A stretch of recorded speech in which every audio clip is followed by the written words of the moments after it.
Paulo. Jornal A Tribuna. Restrição a restaurantes e bares pode ser suspensa. Há uma tendência de melhora de indicadores, avalia o Estado. Jornal Diário do Litoral. Ponta da Praia. Prefeitura e Mendes sofrem nova derrota. Desembargador mantém a decisão de anular termos das obras no local. MP apontou inúmeras irregularidades. Jornal Folha de São Paulo. Nomes de Bolsonaro vencem e vão comandar o Congresso. Câmara elege Lira, do Progressistas do Alagoas. E o Senado, Pacheco, do MDB de Minas Gerais. Implosão do DEM empurra Maia ao PSDB. Jornal Estado de São Paulo. Bancados pelo Planalto, Pacheco e Lira vencem com folga no Congresso. Novos presidentes do Senado e da Câmara foram apoiados por Jair Bolsonaro, que liberou verbas para conquistar apoio dos parlamentares.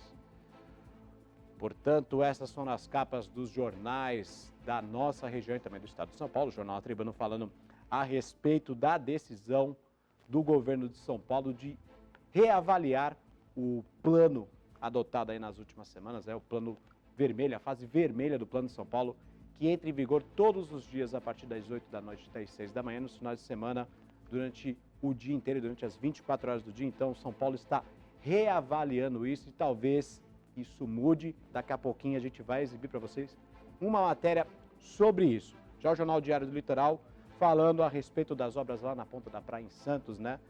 O Grupo Mendes e a Prefeitura de Santos sofrendo uma derrota, então, de acordo com o jornal, o desembargador que está analisando as denúncias do Ministério Público deu uma nova derrota ao Grupo Mendes e à Prefeitura de Santos. Então, os detalhes estão lá no Jornal Diário do Litoral.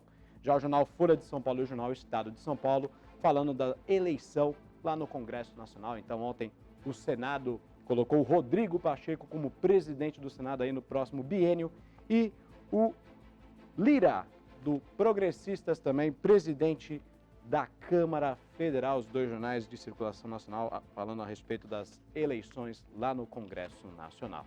Vamos dar prosseguimento ao nosso telejornal falando de trânsito. Como é que será que está as nossas rodovias nesta terça-feira, dia 2 de fevereiro? Quem conta pra gente é o Washington Luiz. Oi, Thiago, bom dia para você, bom dia a todos que acompanham Primeiras Notícias. Aqui, rodovia Cônico Domênico Angoni, o trânsito está tranquilo aqui nos dois sentidos. A Anchieta apenas com um ponto de congestionamento na chegada à capital Bandeirantes, do quilômetro 12 ao quilômetro 10, devido ao excesso de veículos. Caminhões e carretas com destino a São Paulo, obrigatório subida também Serra Anchieta. A Imigrantes, agora há pouco, houve um acidente do quilômetro 55 ao 57, bloqueando parcialmente a rodovia. Mas a empresa que administra a região já retirou o caminhão, está tudo tranquilo também no sistema Imigrantes.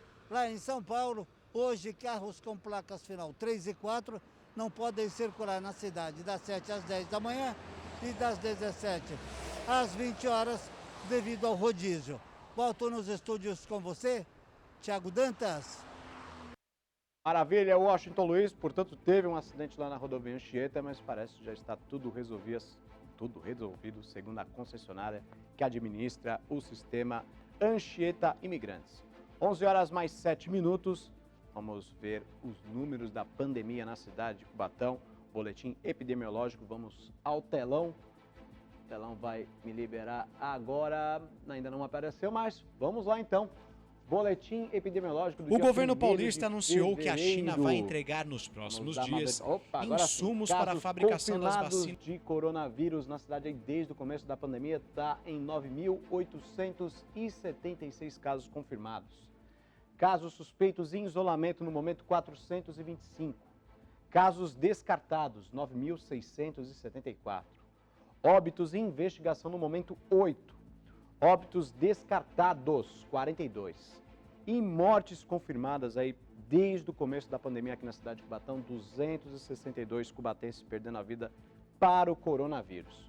Recuperados 9.555. Agora, Um número que anda chamando a atenção nos últimos dias é a taxa de ocupação de leitos de UTI, né? Até a semana retrasada já estava em torno de 30 e poucos por cento. E agora nós alcançamos o número de 68,4% de taxa de ocupação média dos últimos 7 dias. Estamos alcançando então quase 70%. Então, pessoal em casa, fique atento, mantenha os cuidados porque a pandemia continua, tá? E leitos ocupados UTI Covid, então são 11. Esses, então, foram os números do boletim epidemiológico que a Prefeitura de Cubatão divulga todos os dias lá no site da Prefeitura. Se você quiser mais informações, acesse o cubatão.sp.gov.br. Vou repetir para você, cubatão.sp.gov.br. Vamos dar continuidade ao nosso telejornal falando que a China liberou a exportação de insumos para a produção da vacina Coronavac no Brasil. A informação foi dada ontem pelo governador de São Paulo.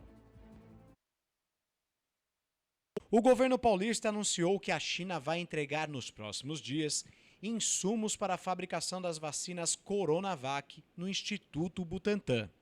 Nesta quarta-feira, chega da China a remessa de 5.400 litros de insumos da vacina do Butantan, suficientes para a fabricação de 8.600.000 doses da vacina contra a Covid-19 pelo Instituto Butantan. Portanto, com isso, teremos mais 8.700.000 vacinas em São Paulo, com a chegada prevista até o dia 10 de fevereiro.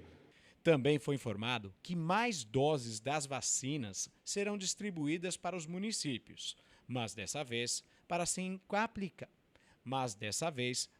aplicadas em idosos. Os 2 primeiros lotes, tanto da Coronavac como da AstraZeneca, foram utilizadas para imunizar os trabalhadores da saúde. O governo do Estado de São Paulo confirma que iniciará a vacinação de idosos com 587.000 doses da vacina do Butantan e começa a vacinar no próximo dia 8 de fevereiro as pessoas de mais idade no Estado de São Paulo. O envio destas doses da vacina do Butantan vai ocorrer até quarta-feira desta semana para todas as regiões do Estado de São Paulo. Nenhuma região do Estado de São Paulo ficará sem vacina para vacinar os idosos dentro do programa estadual de imunização. Esse lote de vacinas do Butantan será utilizado para vacinação inicialmente de idosos acima de 90 anos e, na sequência, idosos acima de 85 anos. Outro assunto abordado foi em relação à classificação das fases do plano de contingência. O governo pretende fazer alterações nas regras, podendo ocasionar impacto na fase vermelha, que está em vigor em todo o estado em dias e horários determinados. O esforço de muitos e nós temos registrado esse cenário de estabilidade de casos e óbitos, mas principalmente de redução de internações, que é o nosso principal indicador. Na última semana, como o secretário Jean colocou, houve uma queda de 8%, acumulada com a queda da semana anterior, que foi de 4%. Então, isso mostra que as medidas estão funcionando, estão dando resultado, e nós tínhamos nos comprometido também de, se a estabilidade se mantivesse, nós iríamos revisar as medidas complementares ao Plano São Paulo. O que são as medidas complementares? Nós anunciamos na semana passada que operaríamos em fase vermelha durante os fins de semana em todo o estado, então no fim de semana passado e no próximo fim de semana, além de todos os dias após as 20 horas. Então, com essa estabilidade se mantendo até quarta-feira, o que nós teremos é a suspensão das medidas complementares ao Plano São Paulo. A mudança se deve pela melhoria dos números da pandemia em São Paulo. A média na taxa de ocupação de leitos está em 67,9% no estado. A educação também foi assunto na coletiva.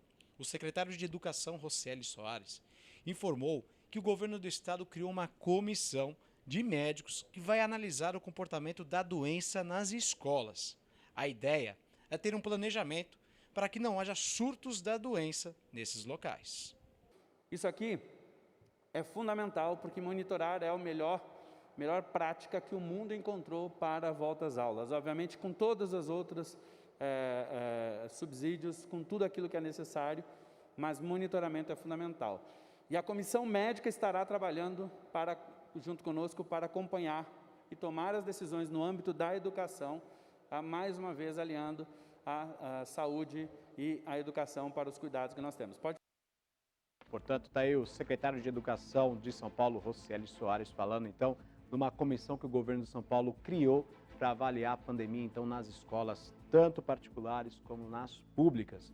Outra noção importante que foi feito ontem pelo governo é que vai haver uma reavaliação então das fases implantadas atualmente em São Paulo e talvez então bares e restaurantes ganhem um pouco mais de flexibilização, então os donos de bares e restaurantes possam respirar melhor aí durante a pandemia do Covid-19. Também, claro, outra informação super importante é que os insumos da vacina estão a caminho do Brasil, segundo o governador João Dória, dia 10 de fevereiro. 11 horas mais 14 minutinhos, 11 horas 14 minutos. E olha, o sol aparece já com força na manhã desta terça-feira. Mas ontem à tarde o tempo literalmente fechou. Uma forte chuva típica de dias de verão caiu na tarde desta segunda-feira na cidade de Cubatão. Com ventos fortes, trovões, grande incidência de raios e nuvens escuras, transformaram o dia claro em algo parecido com o final de tarde. A Defesa Civil informou que não foram registradas ocorrências. Já a Ecovias, concessionária do sistema Anchieta de Imigrantes, informou que a visibilidade do sistema não foi prejudicada. Foram apenas registradas chuvas em pontos isolados. Tá então a matéria do Zé Mário e já que falamos do tempo, confira a previsão para hoje com Marcela Danori.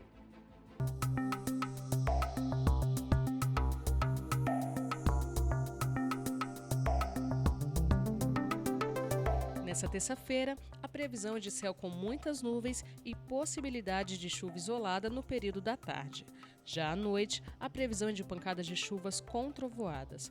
Os ventos estarão fracos durante todo o dia. A temperatura mínima registra hoje 23 graus e a máxima deve atingir os 32 graus por volta do meio-dia. A umidade relativa do ar varia dentro do considerado ideal, registrando mínima de 45% e máxima de 71%.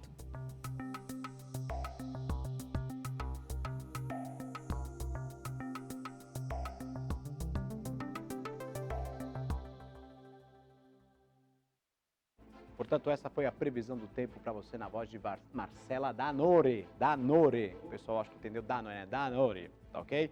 11 horas 16 minutos. E olha só, e devido a pedidos, hoje nós vamos exibir uma matéria sobre o bairro Vila Pelicas.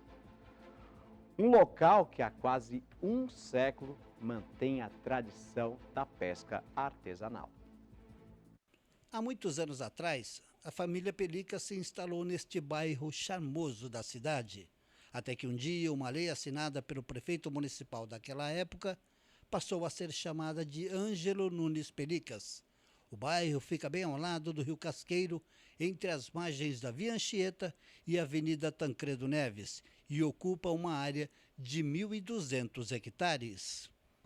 Um bairro pequeno, porém com muita história para contar e relembrar. Esta é a Vila Pelicas, povoada desde a década de 30. O bairro, além de ser totalmente familiar, é uma viagem pelo tempo. Mais de 20 famílias estão instaladas aqui permanentemente. Todos se conhecem e desfrutam deste lugar agradável e calmo. Aqui o senhor José Patinho chegou por volta de 1900 e há quem diga que ele levou mais de um ano para sair de Portugal e pisar em terras brasileiras com toda a sua família.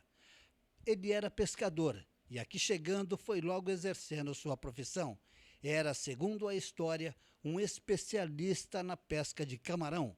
Na época, tinha muita fartura, tanto de camarão quanto de peixe. A marina é um local onde se pode desfrutar da natureza. Vila Pelicas, bairro tranquilo, com casas que chegam a um século de construção. Então, a bela matéria que o Washington Luiz apresentou aí alguns dias atrás e o pessoal pediu para exibir. É uma matéria muito legal sobre o bairro Vila Pelicas, aqui na cidade de Cubatão. Bom, primeiras notícias desta terça-feira, dia 2 de fevereiro, vai ficando por aqui. Lembra você que às 4 da tarde tem sessão, primeira sessão do ano de 2021, a formação das comissões. Então, a partir das 4 da tarde, fique ligado aqui na TV Câmara de Cubatão, a gente transmite ao vivo a sessão. E às 6 da tarde, eu volto com últimas notícias e as principais informações de Cubatão e também da nossa região. E antes de encerrar, literalmente, tem que corrigir uma coisa. Ontem, durante o Últimas Notícias, eu disse que o técnico Raí, do São Paulo Futebol Clube, diretor técnico, na verdade, do São Paulo Futebol Clube, o Raí, foi demitido. Não, ele não foi demitido, ele pediu para sair, tá? Ele tinha um contrato até o final do Campeonato Brasileiro de 2020, que ainda não terminou, mas por causa da demissão do técnico Fernando Diniz, aí sim o Raí, então, pediu para encerrar esse contrato antes e ele saiu do São Paulo Futebol Clube. Feita a correção, agora sim, um bom dia e a gente se vê mais tarde. Tchau, tchau.